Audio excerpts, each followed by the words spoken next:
Welcome to my channel, Glecious TV. Ito po yung papaya na i-transfer natin kahapon. So, looy pa yung baba, pero yung parteng taas na dahon is na-refresh na po. So, recovering. So, hindi nga lang pa lahat. Siguro dahil dun sa pinutol na dulo ng ugat para maging babae siya. Kaya, hindi po siya naka-recover agad. Unlike po nito na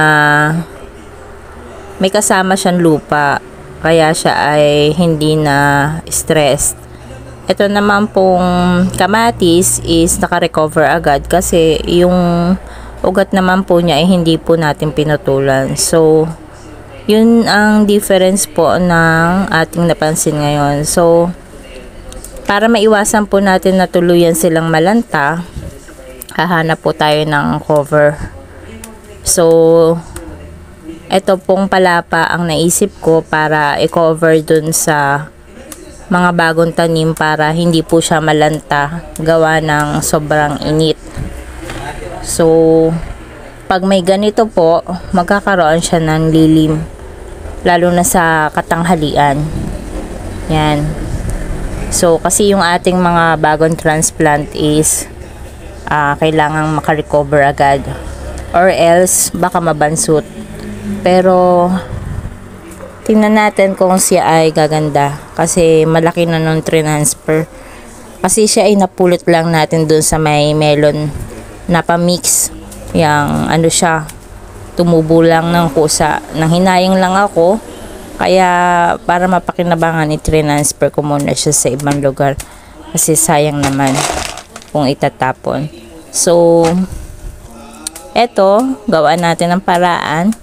Total, ito naman po mga palapa na to is galing din doon sa trinim natin na puno ng niyog doon sa may tabi ng kanal. Nung isang araw nung tayo ay nag-clearing.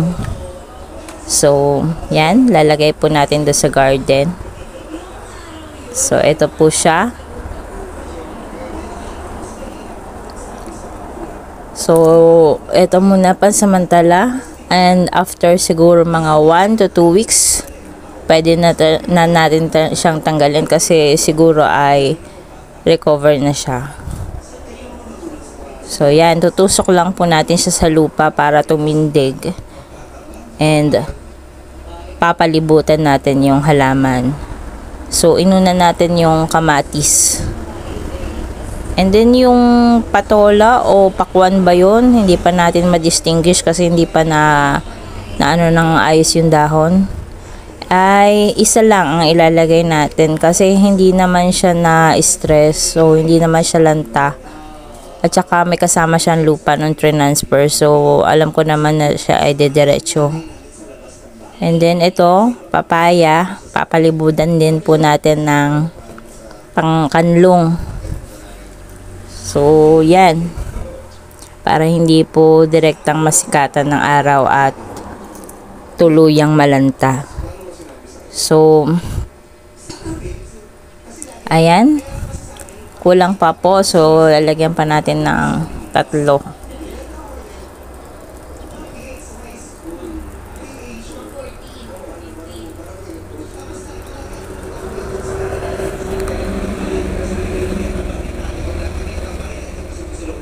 So, yan. Okay na po.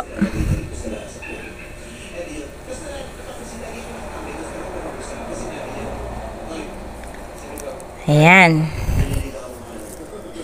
So, tingin ko ay hindi na siya madirekta ng araw.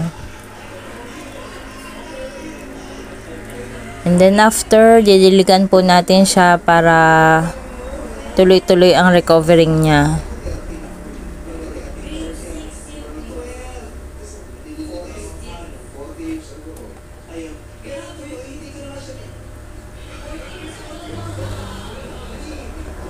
So, mapapansin nyo po, ang ating bao mulching ay effective. Hindi masyadong madamo.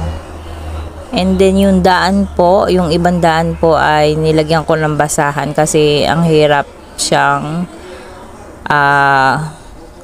anuhan ng bao at daanan, so baka magtimbalong yung mga dadaan. So talagang inilagay ko lang doon is yung mga basahan na patapon. Kasi kaysa matapon, pakinabangan natin, i-mulch na rin natin. Kasi yung daan yan, laging dinadamo din eh. So yan.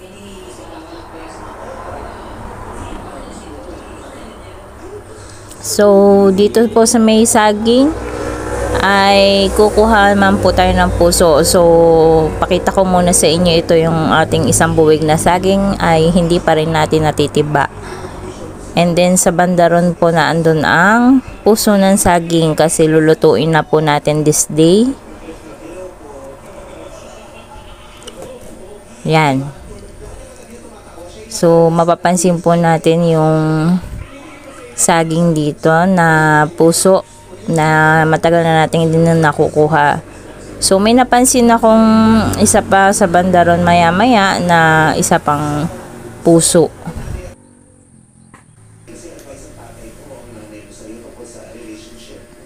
So silipin muna natin po ang kagandahan ng ating paligid. Ang Mount Halco na pangalawa sa pinakamataas na bundok sa Pilipinas ay nandito po sa Mindoro. So yan po ang naghahati sa amin ng Oriental at Occidental. So ito po matubig pa rin ang ating kanal kasi hanggang ngayon po ay hindi pa rin natutuyo ang ating mga lupa gawa ng nagdaang malakas na ulan.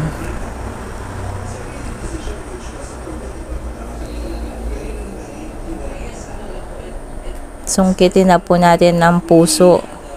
So tinitwist ko lang po siya kasi wala naman akong sharp na tools.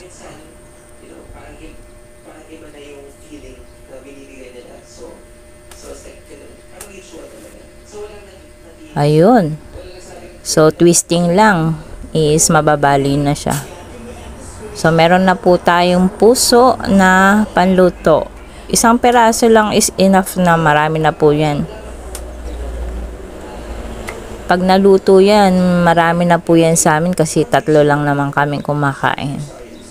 Hindi namin kailangan ng sobrang dami. Ayan.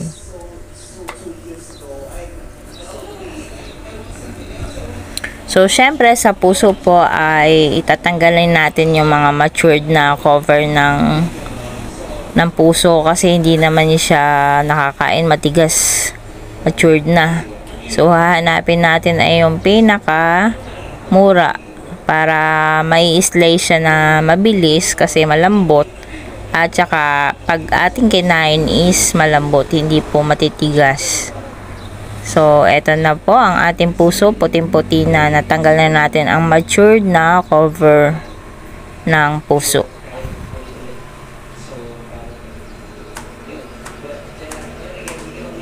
Mag-slice na po tayo para mailuto na natin itong puso. So, gagawin po natin dito is heart ball. Kumbaga sa iba po ay kasamahan ay mga meatballs, fish balls, mga ganon. Pero dahil ang ingredients natin ay puso ng saging, kaya tatawagin po natin siyang heart ball.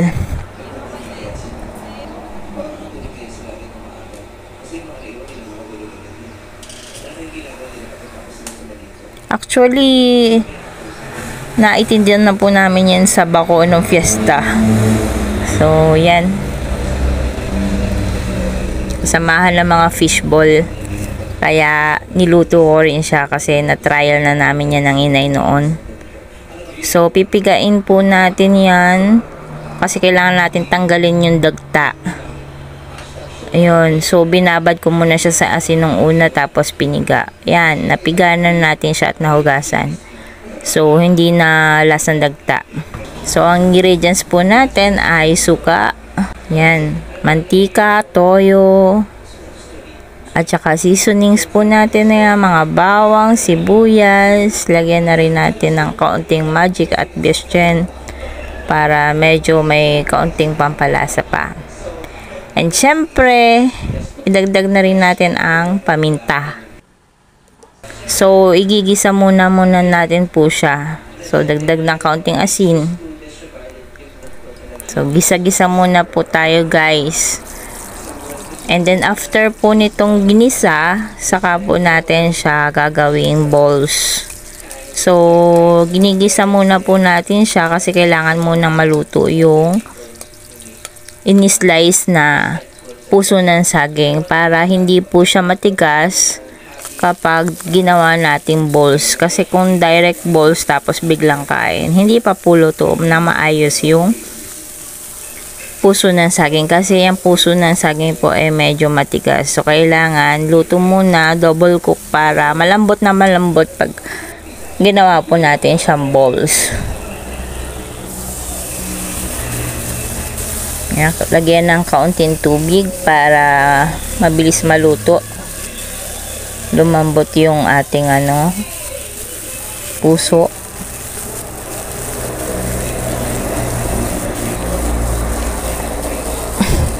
Then, dagdagan po natin ng mga pampalasa.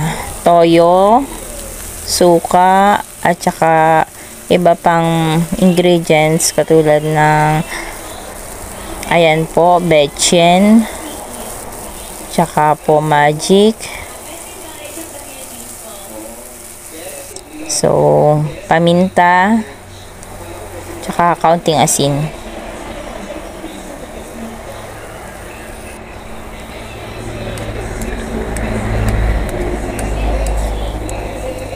Okay. Luto na po siya. So, palalamigin lang po natin siya bago natin siya i-mix dito sa mga ingredients na to. Kasi, pag dinirekta natin diyan sa egg na yan, baka naman maluto agad ang egg pag mainit po yung ating bagong lutong ginisa. So, palalamigin natin yung ating puso na ginisa. So, malamig na po ang ating ginisang puso. Lalagyan na natin ng egg. Mix lang po natin.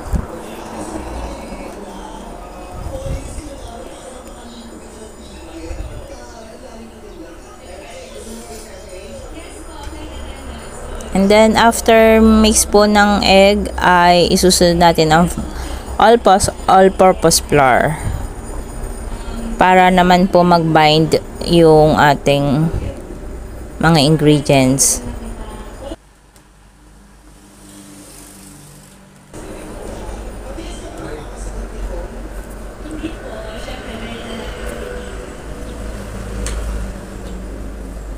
So, kung kulang pa po yung mga natin, is dagdagan nyo lang po. Kung sa tingin nyo ay napaka-watery pa. So, ang dapat po kasi dyan is hindi masyadong watery yung ating mixture para mamomold po natin siya sa circle. So, tansya-tansya, dagdag lang pag medyo kulang pa. Kailangan siya maging solid pag ating binilog.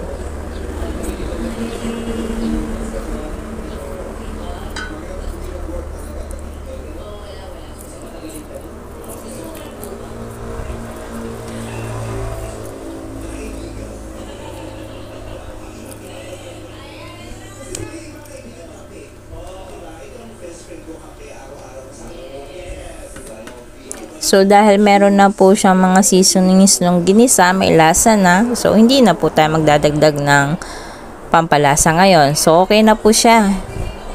So, atin na po siyang imo-mold into circle.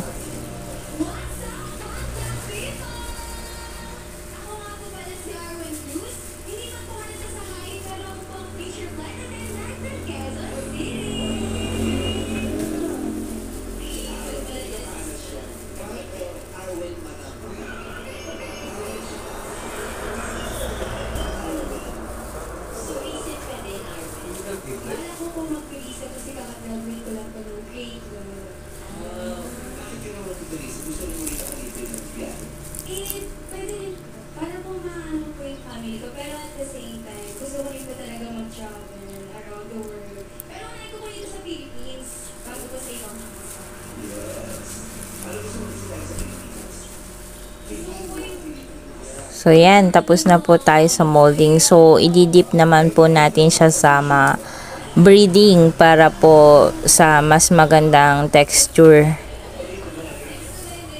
At saka, add flavorings. Kaya, yung flavored na breeding na po yung binili ko. Para mas malasa po siya kapag dinip-fry.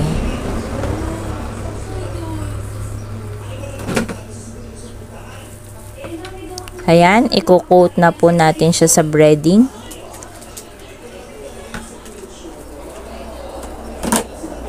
So, ito pong cooking na ito is maiba naman po dun sa ibang recipe kasi para naman po hindi tayo manawa sa puso. Iba-iba pong recipe ang ating ginagawa sa puso ng saging, like ginataan, pwede rin siya ilagay sa kare-kare. So, puso ng saging din is, ano pa ba? Yung tinumis. Yun tinatawag, yun nga, ginigisa. So, idagdag na rin po natin itong heart ball. Para naman po, may iba naman.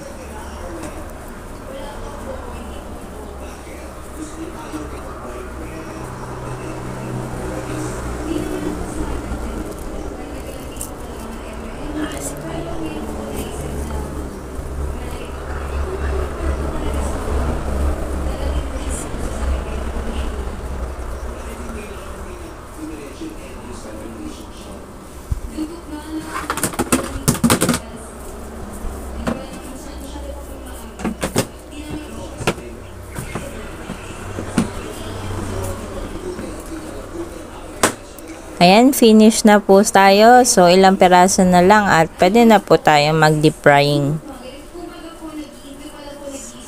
So, naging messy po yung ating area dahil alam naman po natin ng ating ginagamit yung mga powder.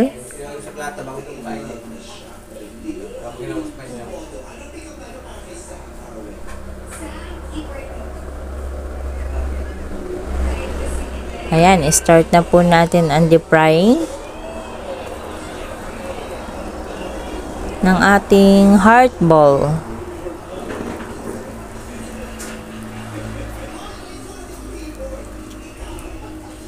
So, tingin ko naman magugustuhan ito ng kids. Kasi mahihilig sila sa fish ball. Ngayon is mas healthy kasi vegetable heart ball. Yan. So, luto na po ang ating heart ball. So, pwede rin pong i-replace dyan sa puso ng saging ay yung dahon ng malunggay para gawing malunggay balls. Yung mga healthy food for kids. So, ngayon ay lalagyan po natin siya ng sweet chili sauce.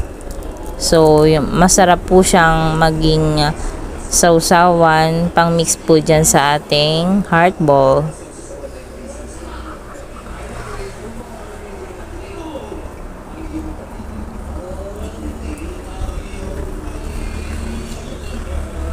Okay, spread lang po natin diyan sa heart ball ang ating sauce.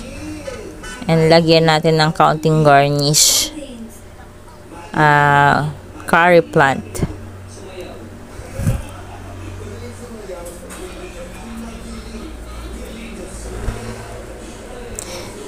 Yan. So, okay na. Pwede na po natin siyang iserve to our family.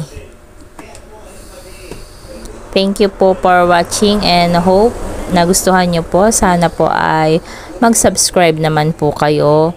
Please hit the like button po at saka po subscribe button para naman po makatulong kayo sa akin. Thank you po. Thank you for watching. Please subscribe to my channel, Gleshes TV.